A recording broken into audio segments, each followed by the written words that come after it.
Salam dan bahagia Bapak Ibu guru hebat. Pada kesempatan yang berbahagia ini, saya Rofina Tahan, CGP Angkatan 9 dari SMP Negeri 4 Kupang Tengah, Kabupaten Kupang, akan menyampaikan tugas aksi nyata dalam modul 1.4 tentang budaya positif. Bentuk aksi nyata saya melalui ajang berbagi dalam bentuk sosialisasi materi tentang budaya positif, penyusunan keyakinan kelas di setiap jenjang kelas, dan penyelesaian segitiga restitusi pada kasus-kasus yang dilakukan oleh peserta didik di sekolah saya. Pada ajang berbagi informasi, saya menyampaikan perubahan paradigma pembelajaran, disiplin positif, teori motivasi, kebutuhan dasar, keyakinan kelas, posisi kontrol guru, dan segitiga restitusi. Bapak Ibu guru hebat, selamat mengikuti aksi nyata saya. Siang Bapak Ibu guru. Selamat siang. Pada kesempatan yang pertama saya menyampaikan terima kasih kepada Bapak Ibu guru yang sudah meluangkan waktu untuk menerima undangan dari saya, di mana pada siang hari ini walaupun keadaan cukup memanas karena situasi kita memang di Kupang sedang panas, jadi saya berterima kasih Bapak Ibu bisa hadir di ruangan kantor ini untuk saya melakukan sosialisasi budaya positif sebagai tugas dari modul 1.4 tentang budaya positif. Jadi tugas ini sebagai salah satu tugas dari saya sendiri sebagai calon guru penggerak dalam tugas aksi nyata saya. Baik Bapak Ibu, seperti yang tertera di slide, di situ ada sosialisasi budaya positif di sekolah. Saya percaya bahwa Bapak Ibu tidak terlalu asing dengan bahasa budaya positif, karena ini sudah menjadi bahasa yang sederhana yang sering kita pakai ketika kita berhadapan dengan anak sekolah. Nah, bicara tentang budaya positif, sekadar informasi bahwa saya tayangkan. Sekadar informasi, pengertian budaya positif yaitu bagaimana kita melakukan pembiasaan-pembiasaan terhadap perilaku atau sikap baik dari siswa maupun guru, sehingga perilaku atau kebiasaan-kebiasaan itu menjadi satu kebiasaan kita sehingga menjadi satu budaya. Jadi pembiasaan itu berdasarkan nilai-nilai dari nilai-nilai kebajikan yang ada di sekolah yang disesuaikan dengan budaya dari daerah kita masing-masing, karena kita tahu bahwa setiap budaya mempunyai nilai-nilai positif yang itu menjadi landasan kita dalam berperilaku. Baik Bapak Ibu, kenapa saya memberikan atau menyampaikan ini kepada Bapak Ibu guru, karena kita setiap kali berhadapan dengan siswa dan ini kita dapat menumbuhkan atau mengembangkan perilaku atau budaya positif ini di dalam lingkungan sekolah. Nah, manfaatnya ada beberapa, di sini saya hanya memberikan beberapa saja sebagai contoh, yaitu yang pertama meningkatkan kesejahteraan siswa, yaitu dengan budaya positif siswa akan merasa senang ketika berada di lingkungan sekolah kita. Karena di situ ada saling menghargai, karena budaya positif mengambil dari nilai-nilai kebajikan universal yang ada. Jadi anak merasa senang, merasa nyaman, merasa tidak tertekan. Jadi dia dapat dengan leluasa untuk mengeksplorasikan dirinya di sekolah. Yang kedua, untuk meningkatkan motivasi belajar siswa. Karena dengan keadaan atau situasi anak yang nyaman, senang, dan bahagia, maka otomatis akan meningkatkan motivasinya dalam belajar atau dalam mengikuti kegiatan-kegiatan di sekolah. Yang ketiga, meningkatkan kinerja akademiknya. Otomatis pemahaman anak itu lebih cepat berkembang karena dibantu oleh situasi di mana ada pembiasaan dari nilai-nilai. Misalnya, ketika kita kasih nilai, misalnya dibiasakan dengan nilai gotong royong. Nah, di situ ada tutor sebaya. Nah, anak-anak bisa saling membantu untuk sama-sama meningkatkan prestasi mereka. Yang keempat, dapat mengurangi masalah. Jadi biasanya kita omong tentang disiplin tuh erat kaitannya dengan hukuman. Jadi kadang-kadang kita guru juga pusing dengan sering kita sebut bilang siswa ini nakal, siswa ini bandel, siswa ini malas, siswa tukang alpa atau seperti yang lain-lainnya. Jadi dengan budaya positif ini setidaknya dapat mengurangi masalah-masalah yang selama ini kita hadapi. Yang kelima, dapat meningkatkan hubungan sosial di mana kekeluargaan terjalin dengan baik di dalam lingkungan yang mempunyai kebiasaan atau budaya positif yang baik. Jadi meningkatkan kekeluargaan. Jadi kita merasa diterima, siswa pun merasa diterima oleh kita dalam satu lingkup sekolah. Yang terakhir, mendorong pengembangan karakter baik. Jadi setiap nilai-nilai yang ditonjolkan atau dilakukan oleh siswa yang tercermin dalam perilaku siswa itu nanti akan membentuk satu perilaku yang baik. Nah, perilaku yang baik seperti apa? Ya seperti yang ada atau yang dimaksud dalam kurikulum Merdeka, yaitu profil pelajar Pancasila. Jadi di situ ada karakter-karakter anak yang tercermin dalam budaya positif kita. Misalnya beriman. Jadi anak mempunyai kedekatan dengan Tuhan. Setidaknya dia menjalankan ajaran-ajaran dari agamanya. Terus bertakwa, mandiri, inovatif, berkebangsaan, berkebinekaan global dan sebagainya. Jadi Bapak Ibu guru, ketika kita masuk dalam era teknologi pun kita meyakini bahwa dengan pembiasaan atau dengan penerapan budaya positif ini, maka kita akan tetap atau mempersiapkan anak-anak untuk menyesuaikan diri dengan perubahan-perubahan yang ada. Karena yang kekal di dunia ini hanya 3 saja Bapak Mama, yang tidak bisa digantikan dengan teknologi atau tidak bisa digantikan dengan robot. Yang pertama itu kepribadian. Kepribadian seseorang itu tidak bisa tergantikan dengan robot, dengan teknologi apapun. Terus yang kedua, perasaan seseorang. Ketika dia senang, sedih, atau apapun itu, kecewa, tidak bisa tergantikan dengan robot atau dengan teknologi. Yang ketiga itu spiritualitas kita, kepercayaan kita, hubungan kita dengan Tuhan, itu tidak bisa tergantikan dengan robot atau dengan kemajuan teknologi. Jadi dengan budaya positif itu kita melestarikan nilai-nilai kultur, nilai-nilai budaya, atau nilai-nilai kebajikan universal yang ada di lingkungan kita. Baik, pada hari ini Bapak Ibu guru, saya akan mencoba untuk menyampaikan materi sehubungan dengan budaya positif. Yang pertama yaitu perubahan paradigma pembelajaran yang saat ini sedang terjadi. Yang kedua, disiplin positif dalam kaitannya dengan nilai kebajikan universal. Yang ketiga, teori motivasi antara hukuman, penghargaan, dan restitusi. Keempat, kebutuhan dasar manusia. Kelima, keyakinan kelas. Keenam, posisi kontrol guru. Dan terakhir, segitiga restitusi. Jadi segitiga restitusi ini bagian dari peran seorang guru dalam posisi kontrolnya. Baik, kita akan membahas satu-satu. Yang pertama, perubahan paradigma pembelajaran. Bapak Ibu guru, sadar atau tidak sadar, mau atau tidak mau, kita sekarang mengalami yang namanya perubahan paradigma. Terjadi pergeseran.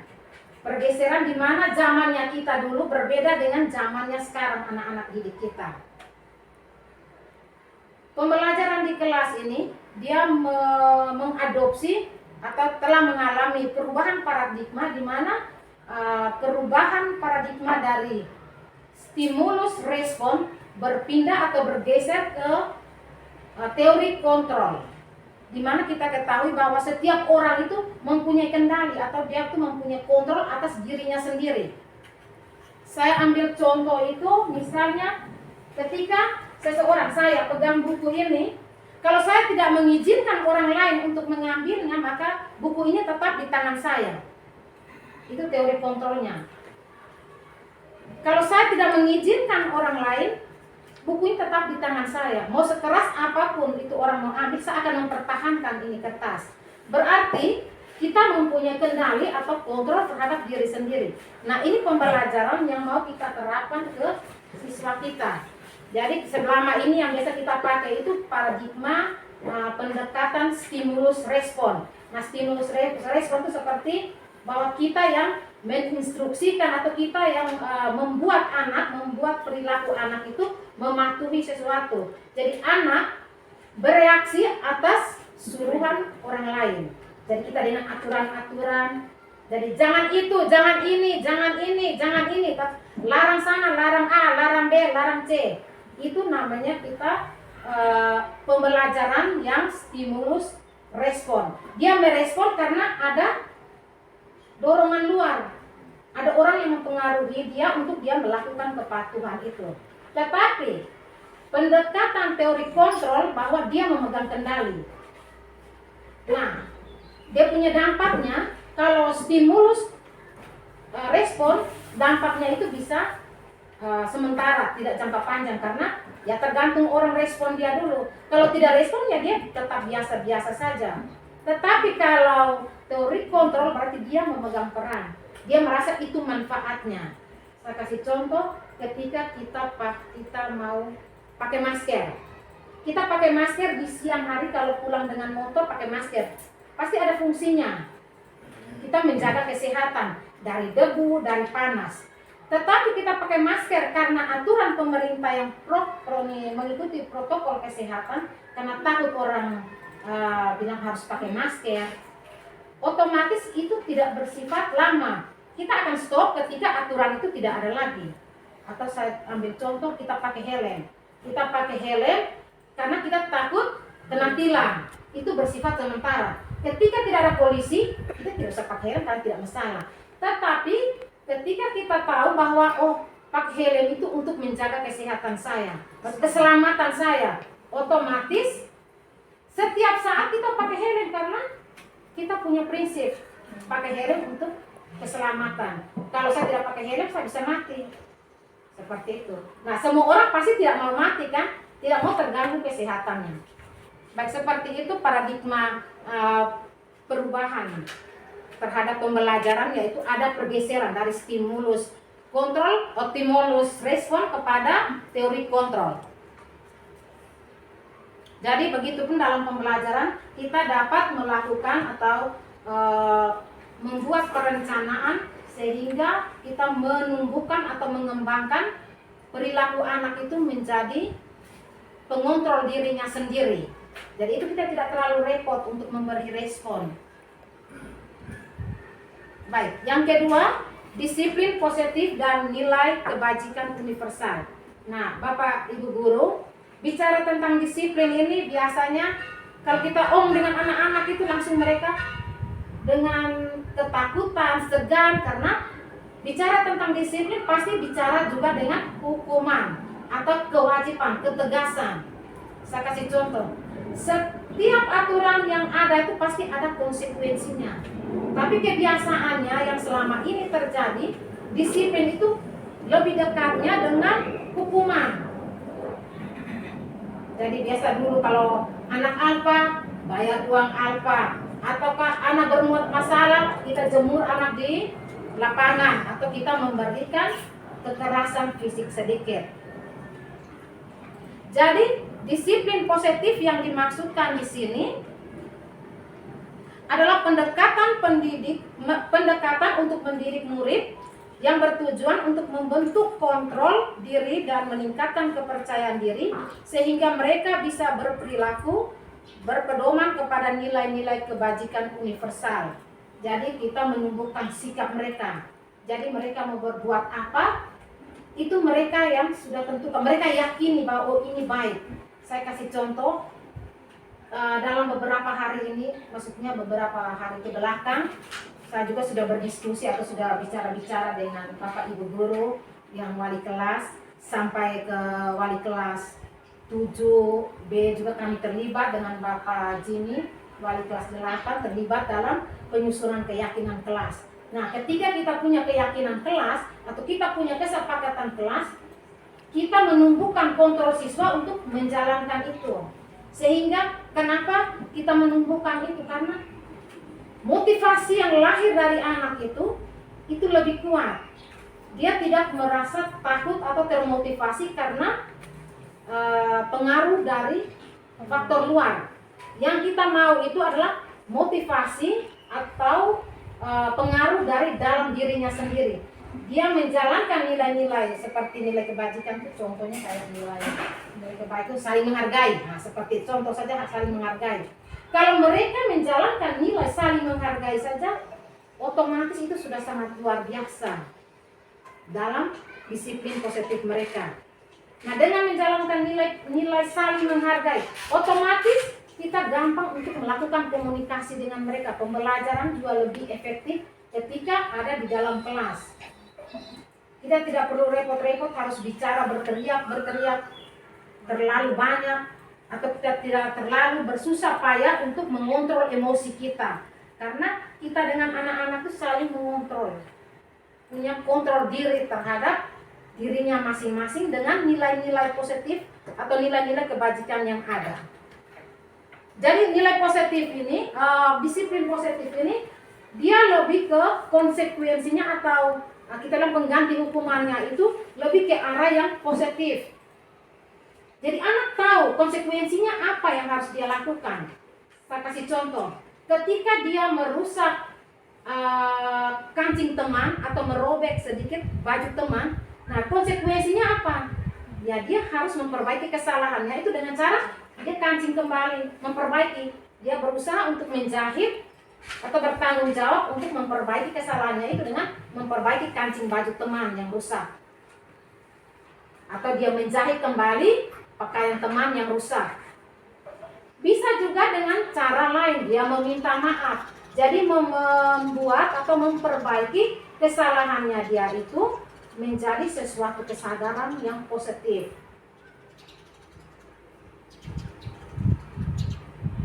Yang ketiga, teori motivasi. Seperti yang sudah saya jelaskan terdahulu bahwa setiap perilaku manusia, mau kita ataupun murid, setiap perilaku itu pasti mempunyai tujuan. Tidak ada yang orang mau berbuat apa-apa tidak ada tujuan. Pasti setiap punya tujuan. Jadi tujuannya itu bermacam-macam. Ada tujuan atau motivasinya itu dari luar dirinya, ada juga motivasi itu dari dalam dirinya. Jadi motivasi ini untuk dia berperilaku, menimbulkan kesadaran perilakunya atau kesadaran dia untuk melaksanakan apa yang diyakini, yang tadi nilai-nilai kebajikan yang ada. Jadi banyak nilai-nilai yang ada di budaya kita, nilai saling menghargai, gotong royong, terus menghormati orang yang lebih tua, bekerja keras, tanggung jawab, mandiri, disiplin. Karena kita mempunyai disiplin positif. Nah, ini kaitan erat dengan tadi stimulus sana. Jadi dia tidak lagi stimulus respon, tetapi stimulus kontrol. Karena motivasi yang ada itu motivasi dari dalam dirinya sendiri untuk melaksanakan nilai-nilai kebajikan. Nah, saya kasih contoh. Kenapa motivasi di luar, motivasi dari luar diri tidak terlalu bagus untuk diterapkan? Nah, di situ ada motivasi itu, ada juga hukuman, ada juga penghargaan, ada restitusi. Nah, saya jelaskan satu-satu. Hukuman. Omong tentang hukuman ini pasti anak takut memang. Biasanya kalau kita sudah mulai muka serius dengan ketika dia melakukan kesalahan, dia akan tahu, oh ini pasti guru akan hukum saya. Ini sebentar pasti saya sudah kena tempel ini, atau saya sudah kena berlutut, atau saya diusir keluar dari kelas. Nah itu hukuman. Hukuman tidak mendidik dia, tetapi membuat dia trauma. Dia menjadi segan dengan kita. Dia berubah karena dia takut kita. Tidak ada nilai tambah. Pelajaran bermakna untuk dia tidak ada. Dia hanya takut dengan kita, dan itu sifatnya perubahan perilakunya itu bersifat sementara. Karena ada hukuman. Oh, dia takut ini, dia takut begini, dia takut begitu. Jadi dia berbuat sesuai yang kita mau. Nah, yang kedua, penghargaan. Kenapa penghargaan ini masuk dalam kategori motivasi yang tidak terlalu baik juga untuk dilakukan? Maksudnya kita pakai untuk menumbuhkan motivasi bagi anak dalam merubah perilakunya. Karena begini, dia juga bersifat sementara, dan juga sepanjang penghargaan itu ada. Saya kasih contoh. Ketika anak kita bilang, kalau lu buat baik, tiap hari datang tidak terlambat, misalnya tiap pagi datang pagi, kerja tugas, ibu kasih hadiah terus. Syukur ini ibu ini tiap hari dia punya uang untuk dia membeli hadiah. Nah, ketika kalau ibu ini dia tidak punya apa-apa, dia tidak dihargai lagi. Anak akan merasa kecewa. Buat apa saya belajar lah? Dia buat apa sekolah pagi-pagi lah? Kok saya dapat apa-apa lah dari sana? Anak akan melakukan sesuatu karena ada imbalannya. Itu penghargaan. Anak akan termotivasi karena imbalan. Dia bukan karena melakukan karena kesadarannya, tidak. Tetapi sepanjang imbalan itu ada, dia melakukan. Kalau tidak ada imbalan, sudah. Saya kembali perilaku lama, ribut lagi. Korek teman lagi. Malas lagi, alpa lagi, dan seperti itu. Terus yang ketiga, motivasi yang ketiga itu restitusi. Nah, ini motivasi yang dianjurkan. Kenapa dianjurkan? Karena ini adalah motivasi dari dalam diri, di mana anak melihat kesalahannya dan belajar untuk memperbaikinya. Saya kasih contoh. Ketika anak di dalam kelas dia alpa terus-terus, kita melakukan pendekatan dengan dia. Kita cari tahu anak. Kita tanya dia, kira-kira dia melakukan kesalahan tidak? Jadi kita menumbuhkan atau kita memberikan pertanyaan-pertanyaan pemantik yang menjurus bahwa dia mengakui bahwa dia salah. Maksudnya kita menggali dia punya kesalahan, bahwa yang dia lakukan itu tidak baik, merugikan dia. Jadi dia harus melihat sisi positifnya. Ketika dia melakukan kebaikan, untungnya dia apa? Melakukan tidak baik, untung bagi dia apa? Itu cenderung anak mengikuti. Nah, dengan motivasi restitusi ini tuh anak belajar. Anak belajar untuk bertanggung jawab. Nah, motivasi yang restitusi ini adalah motivasi yang bersifat jangka panjang. Karena menumbuhkan kesadaran anak. Anak tidak terpengaruh dengan hukuman. Tidak ada hukuman tuh, anak tetap berlaku yang baik. Kita lihat perbedaannya. Biasa ada anak-anak yang tumbuh dalam lingkungan keluarga yang menerapkan nilai-nilai kebajikan dalam keluarga, dengan anak-anak yang latar belakangnya orang tuanya terlalu sibuk dengan tidak menerapkan aturan-aturan kebajikan, nilai-nilai baik di dalam keluarga. Itu berbeda sekali kita lihat. Ada di dalam kita tuh anak-anak yang di dalam kelas tuh anaknya dia punya perilakunya baik, sementara ada perilakunya tidak baik. Nah, itu menjadi tugas kita untuk mencari tahu dan menumbuhkan dia motivasi dalam diri untuk merubah perilakunya. Nah, selain itu dipengaruhi juga oleh kebutuhan. Nah, di sini saya mau menyampaikan, setiap orang tuh mempunyai kebutuhan sendiri-sendiri. Tetapi pada umumnya kita mempunyai satu kebutuhan dasar, yaitu bertahan hidup. Anak akan melakukan perilaku karena bertahan hidup. Misalnya bertahan hidup tuh kita kalau lapar ya bertahan hidup, ya saya ambil itu dan saya makan. Atau ketika kita dalam situasi yang terjepit, ya kita melakukan sesuatu hal. Jadi yang pertama itu yang setiap orang miliki itu adalah kebutuhan bertahan hidup. Dan kebutuhan bertahan hidup itu adalah kebutuhan dasar dari manusia sendiri. Yang kedua, yaitu kebutuhan akan kasih sayang yang tadi saya bilang. Bahwa kita harus cari tahu anak-anak itu karena setiap anak punya perilaku itu punya tujuan sendiri-sendiri. Apakah jangan sampai kebutuhan dasar mereka tidak terpenuhi. Misalnya bertahan hidup, kasih sayang, rasa diterima, penguasaan, kebebasan, dan kesenangan. Jadi ada 5 dasar manusia, kebutuhan manusia, yaitu bertahan hidup, kasih sayang, rasa diterima, penguasaan, kebebasan, dan kesenangan. Jadi kita sebagai guru, kita tidak saja langsung memberikan stigma bahwa oh ini anak terlalu nakal. Tetapi kita cari tahu dulu latar belakang, karakteristiknya dia seperti apa. Apa yang terjadi dengan dia? Apakah kebutuhan dasarnya dia tidak terpenuhi? Saya kasih contoh. Di dalam sekolah, di dalam kelas itu biasa ada anak yang terlalu dia terus yang beribut terus, korek sana, korek sini, berganggu teman, beribut. Dia terus. Kita coba cari tahu, itu pasti dia membutuhkan perhatian dari kita.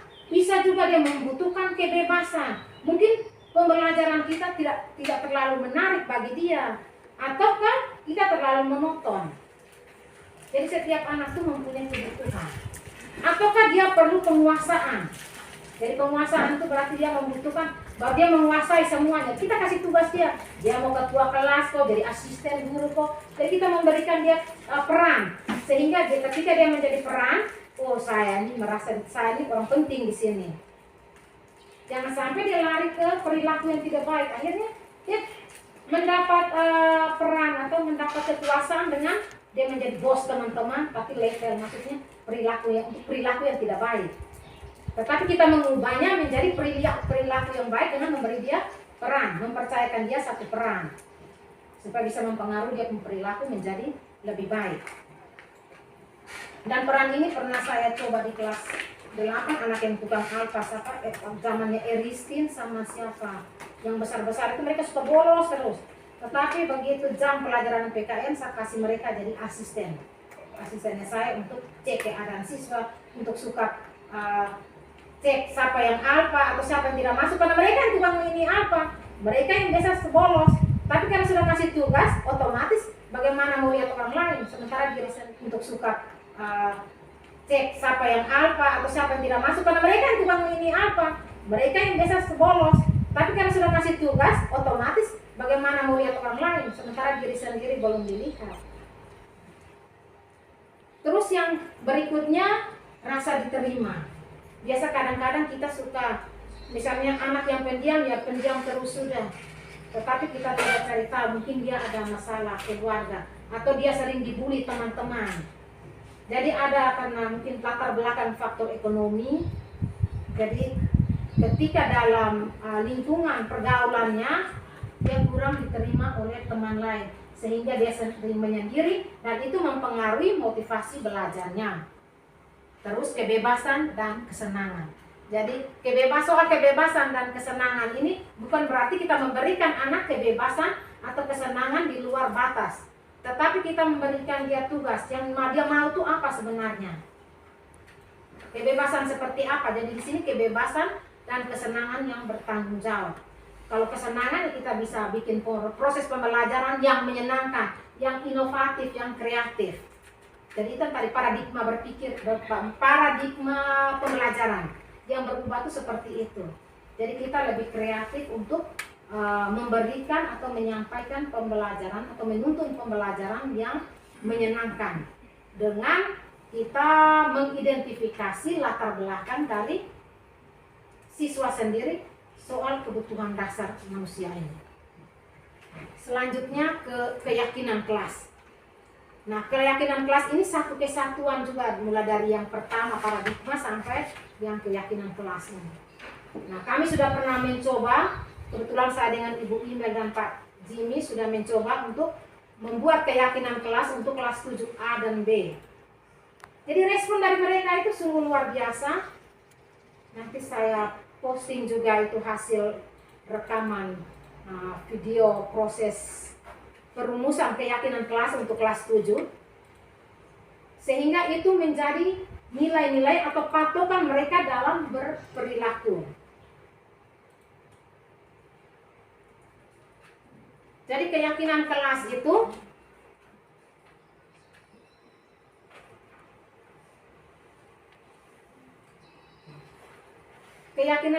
diperlukan suatu nilai yang membantu mereka menjadi murid yang berbudaya dalam hal ini adalah nilai-nilai kebajikan yang ada di kelas masing-masing.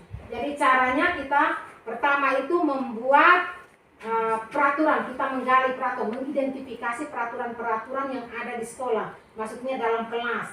Biasa kalau mereka sudah ada kesepakatan kelas, kita bisa pakai juga kesepakatan kelas. Baru ditambah lagi dari anak-anak, ketika dia merasa kurang nyaman, ini perlu ada aturan ibu supaya mengikat kami. Jadi kita mengidentifikasi, setelah itu kita membuat kalimat positifnya. Setelah membuat kalimat positif, kita merubah atau kita merangkum atau kita memaknai dia dalam satu nilai kebajikan. Jadi contohnya begini, biasa ada aturan, jangan atau dilarang buang sampah di dalam kelas. Kalimat positifnya, jagalah kebersihan kelas. Nilai kebajikannya, nilai kebersihan.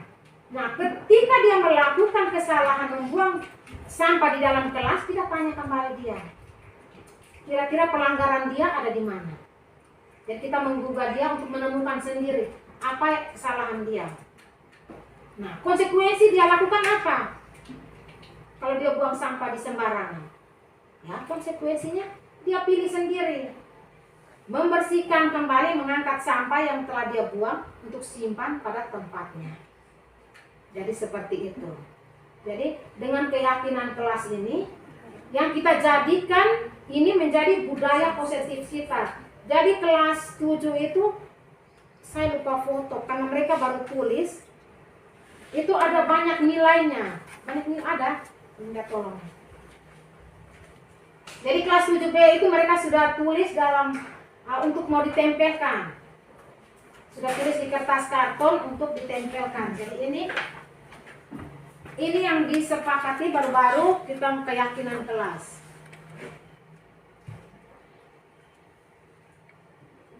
Nah, di sini ada menjaga ketertiban kelas. Berarti nilai ketertiban, nilai saling menyayangi, saling menjaga, menghormati, nilai religius masuk, terus disiplin, bertanggung jawab,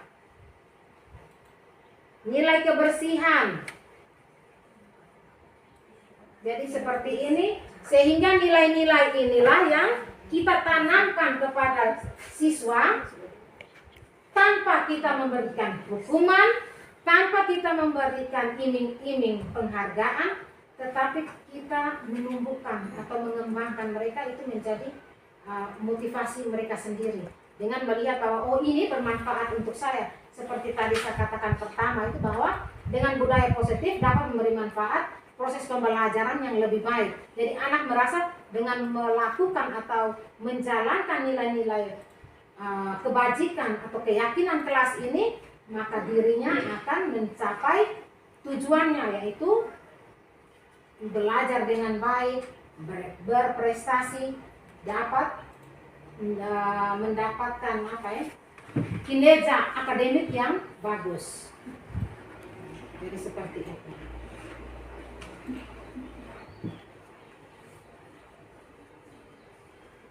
Nah, selanjutnya posisi kontrol guru. Nah, ketika masuk posisi kontrol ini berarti posisinya kita sekarang ada di sini. Nah, kita mempunyai beberapa posisi. Guru itu mempunyai beberapa posisi kontrol guru. Pemantau, penghukum, pembuat rasa bersalah, dan mengajar. Nah, kita duluan dari, misalnya dari penghukum. Apakah Bapak Ibu merasa bahwa posisi kita itu Maksudnya dengan menghukum anak-anak itu sudah memberikan efek jera yang lebih bagus. Kalau menurut saya dan Bapak Ibu, saya yakin itu menghabiskan kita punya energi. Karena kita tidak damai sejahtera ketika kita lihat kita pukul anak yang dia muka seperti itu. Terakhir kita tertekan kembali. Yang kedua, membuat rasa bersalah. Nah ini juga cukup bagus. Karena ini menimbulkan kesadaran dirinya untuk memperbaiki diri. Yang ketiga, kita juga bisa menjalankan posisi kontrol sebagai teman. Tetapi posisi ini tidak terlalu bagus karena di sana anak-anak bisa melewati batasnya. Jadi dia merasa berbuat sesuatu tidak terlalu membawa efek. Jadi ketika kita tegas, dia tidak mau lagi itu, ditolak. Terus pemantau. Pemantau ini kita memantau anak-anak. Jadi kita hanya memantau mereka dan kita memberikan konsekuensinya. Jadi dengan tegas bahwa proses pembelajaran, oh anak ini mengantuk, anak ini berbuat kesalahan, anak ini tidak kerja PR, tidak kerja tugas, anak ini tidak aktif dalam pelajaran atau dalam diskusi. Nah, kita akan memberikan konsekuensinya, yaitu dia harus mengerjakan apa.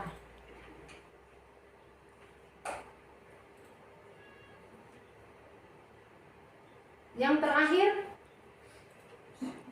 posisi kontrol manajer. Nah, ini posisi yang lebih baik, di mana posisi kontrol ini akan memberikan kontribusi kepada siswa untuk menumbuhkan pembiasaan, menumbuhkan kesadaran dirinya untuk berperilaku dengan baik.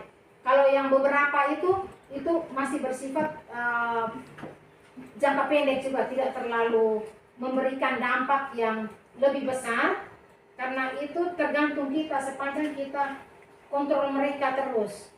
Tetapi kalau yang manajer, kita mempunyai posisi yang kuat, di mana kita menggali anak-anak, kita menstabilkan kondisi anak-anak, kita menggali kesalahan anak-anak. Jadi kita memberikan pertanyaan-pertanyaan sehingga anak-anak itu menyadari sendiri kesalahan dia dan dia berusaha untuk memperbaiki kesalahannya. Jadi ketika manajer itu adalah posisi kontrol yang terbaik yang dapat kita terapkan karena dia bersifat jangka panjang. Karena ada pendekatan-pendekatannya dalam posisi kontrol sebagai manajer. Dan dia akan memberikan nasihat, dia membicarakan. Jadi dia guru tidak berlaku seolah-olah dia hakim. Dia paling tahu sudah, dia tidak pernah salah sudah. Tetapi guru menyadari bahwa hal berbuat salah itu suatu hal yang wajar. Tetapi bagaimana setiap manusia harus melakukan perbaikan. Jadi seperti itu. Jadi kita memposisikan diri itu tidak sebagai hakim. Oh, kamu salah, kamu harus begini, kamu harus begini. Tetapi tidak, kita mengkomunikasikan setiap perilaku kesalahan itu untuk ada tindak lanjut sebagai perbaikan atas kesalahan. Dan yang terakhir, menyambung yang tadi posisi kontrol guru sebagai manajer, itu kita bisa melakukannya dengan pendekatan segitiga restitusi. Nah, segitiga restitusi ini yaitu pendekatan dengan 3 langkah, yaitu menstabilkan identitas, validasi ketindakan yang salah, dan yang terakhir menanyakan keyakinan. Saya kasih contoh. Ketika anak mereka ada misalnya anak yang alfa terus, kita panggil dia, datang tanya dia. Kita akan melakukan namanya menstabilkan situasi. Nah, menstabilkan identitas dia itu kita datang tidak langsung bilang, langsung menghakimi dia, tetapi kita membangun dia komunikasi dan dia supaya dia merasa rileks dulu. Kita harus stabilkan keadaan dia. Jangan langsung datang kita muka keram, memang tidak boleh. Jadi kita biasa-biasa saja supaya kita menetralkan keadaan dia, supaya dia rileks untuk menceritakan apa yang dia alami. Karena kalau dia tidak rileks, dia akan tipu kita. Nah, itu lebih fatal lagi. Nah, setelah menstabilkan kondisi, misalnya kita tanya, apa kabar hari ini, kondisinya seperti apa, dia sakit atau tidak, tanya dia apakah dia bersedia untuk dialog dengan kita atau tidak, itu salah satu menstabilkan. Terus yang selanjutnya kita validasi tindakan yang salah. Kita tanya dia, apa yang sudah dia lakukan. Jadi akan menceritakan apa yang dia lakukan. Kita tanya dia lagi, yang dia lakukan itu salah atau tidak. Terus kita beri penguatan dia, bahwa melakukan kesalahan itu tidak apa-apa. Itu proses pendewasaan dia. Bahwa setiap manusia itu pernah melakukan kesalahan. Jadi kita validasi, dia sampai mengakui bahwa dia melakukan kesalahan. Karena kebanyakan anak itu nanti tidak ibu. Karena dia sudah ketakutan duluan. Karena kita tidak stabilkan tadi keadaan dia. Kalau kita stabilkan, dia akan bicara lurus-lurus apa yang dia lakukan. Jadi Bapak Ibu Guru, setelah menonton satu penyelesaian kasus yang saya lakukan dengan menggunakan metode segitiga restitusi, dengan demikian siang hari ini pemaparan materi dari saya tentang budaya positif sampai di sini, dan kita bisa berdiskusi pada besok hari atau lewat WA Group. Jadi untuk hari ini saya mengucapkan terima kasih kepada Bapak Ibu Guru. Kiranya ada pembelajaran bermakna yang dapat Bapak Ibu petik dari hasil pemaparan saya pada siang hari ini. Untuk itu, terima kasih banyak. Selamat siang. Selamat siang.